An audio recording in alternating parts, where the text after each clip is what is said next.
résurrection. Quand tout près d'un mourant s'endorme dans l'erreur, et que survient la mort qui d'un doigt froid le touche, un silence aussitôt se fait, et sur la couche se penchent les parents effarés de terreur. Tout se taisait ainsi. Sur la campagne austère, on sentait qu'autrefois la vie avait passé, mais rien ne soulevait son sein vide et glacé. Les germes dormaient emprisonnés sous terre. Alors, comme à la lèvre une amère liqueur, en face du ciel gris, des champs trempés de boue, et des bois éplorés que la bise secoue, un regret douloureux monta jusqu'à mon cœur. Dans la rosée, à l'aube, adieu les longues courses, avec une amoureuse, alors que les oiseaux chantent au bord des nids, et que sous les roseaux, par un babel charmant se trahissent les sources. Plus de soleil bruyant l'horizon vermeil, ici que des captifs qui reprennent leur chaîne, des nymphes dans les traces dans l'écorce des chênes, déjà depuis longtemps repris leur sommeil.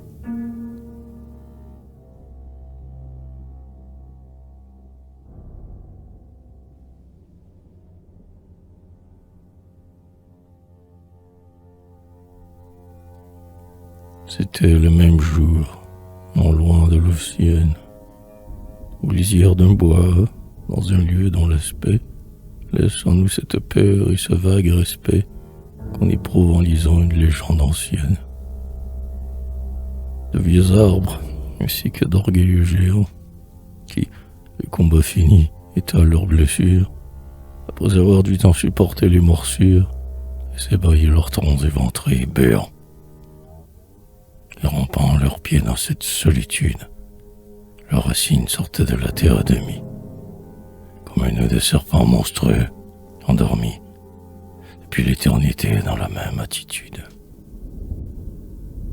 Seul dans ce lieu désert, une cognée en main, du bois mort sur l'épaule, un vieillard en maraude, me voyant avancer comme un garde qui rôde, se tint pour me braver debout sur le chemin.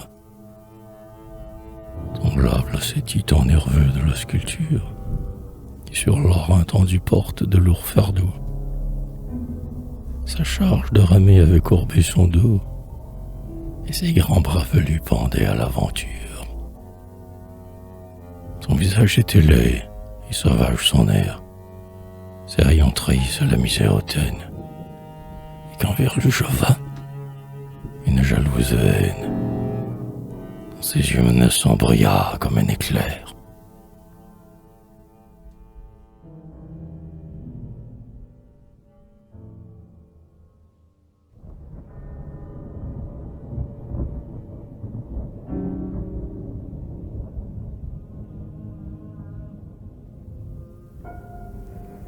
Je l'ai revu depuis, un soir près de sa porte, par un ciel bleu.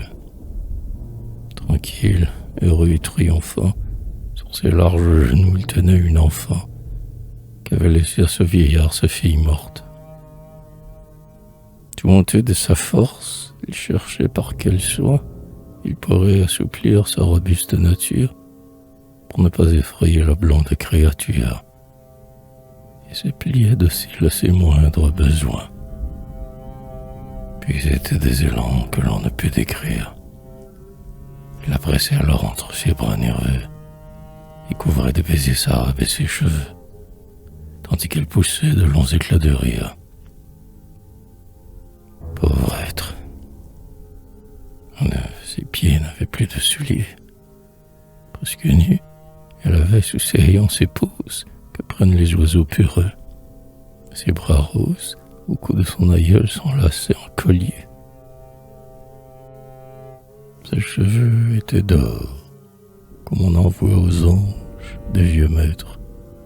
Ses yeux erraient d'un air surpris, et sa bouche en s'ouvrant faisait de petits cris, aussi naïfs et doux que le chant des mésanges. L'aïeul, en la berçant, d'un ton rude et cassé, chantait pour l'endormir une de ses complètes, dont les airs en tout cœur, et sont comme les plaintes que se disent en nous les échos du passé. Parfois il la couvait de ses regards avides. Toute sa vie était dans ses yeux, et pendant qu'il chantait son refrain triste en le regardant, une larme roulait dans le creux de ses rides. Sans peine on oubliait sa laideur à le voir, si bon. Ce n'était plus cet homme au regard louche, au rire bestial, à l'allure farouche, mais un vieillard aimant et fier de son devoir. Il était même beau dans sa métamorphose, tant ses traits attendris resplendissaient d'amour, comme en un soir d'automne, au sommet d'une tour, par les ans délabrés, un rayon d'or se pose.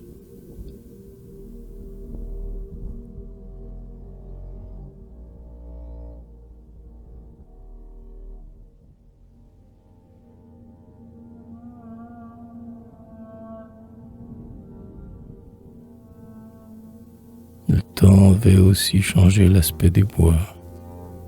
Les vieux arbres avaient laissé leur mine sombre, et les oiseaux, cachés dans les rameaux pleins d'ombre, des vents joyeux d'avril accompagnaient les voix. Le lierre amoureux, fier de ses jeunes forces, s'enlaçait aux fleurs d'or sur leurs troncs rajeunis, et merles et pinsons se construisaient des nids dans les trous qui s'ouvraient béants sur les écorces. D'âcres senteurs erraient dans le vent.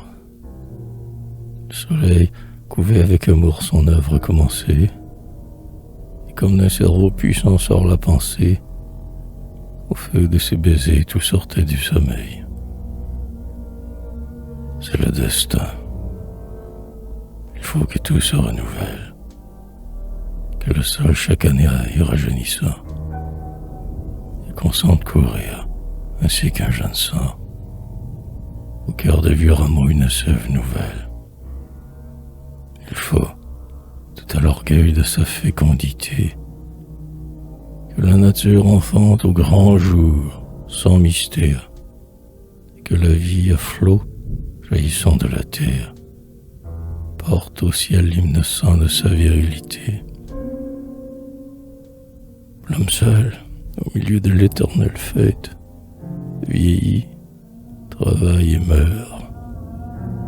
Pour lui, chaque printemps est comme une menace ironique du temps. Et sous un poids plus lourd, il sent fléchir sa tête. Pour lui, l'herbe qui pousse est un instant qui fuit. À peine aspire-t-il quelques tièdes bouffées de jeunesse et d'amour, que le volage fait s'envole et pour jamais le laisse dans sa nuit. L'âge vient, ses cheveux blanchissent, et l'envie s'assied à son foyer froid et silencieux. Il a soif de repos, et pourtant ses yeux, dilatés par la peur, il regarde sa vie s'éteindre par degrés. Mystérieux flambeau.